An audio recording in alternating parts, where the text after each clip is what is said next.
ప్రభునందు ప్రియ దేవుని బిడ్డలారా, వారు మనవి చేయగా నీ మనవులు దేవుడు ఆలకిస్తున్నాడు. నీ ప్రార్థనలకు జవాబును ఇవ్వడానికి దేవుడు ఎప్పుడు ఆసక్తి చూపిస్తున్నాడు. Keep praying. నువ్వు ప్రార్థన చేస్తూ ఉండాలి, దేవుని సన్నిధిలో మొరపెడుతూ ఉండాలి. ఆయన నీ మనవి ఆలకిస్తున్నాడు. ఆయన తన ప్రజలు ప్రార్థన చేస్తూ ఉంటే ఆయన చెవులు వారి వైపు ఉంటాయని బైబిల్లో రాయబడింది.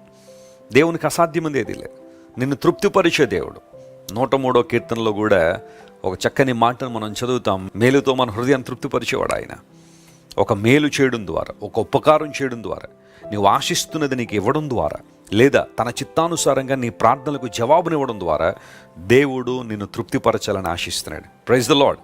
ఈ వాగ్దానాన్ని ఎత్తి దేవుని స్తుతించి ఆయన సన్నిధిలో ఈ వాగ్దాన నెరవేర్పు కోసం మనం కనిపెడదామా? ఈరోజు ఒకవేళ నీకు తృప్తి లేదేమో, ఎన్నున్న సాటిస్ఫాక్షన్ లేదేమో, ఒక చిరాకు, యావగింపు, అసహ్యం నీ జీవితంలోకి వచ్చేస్తే, your God is the one who can satisfy you in every area of your life.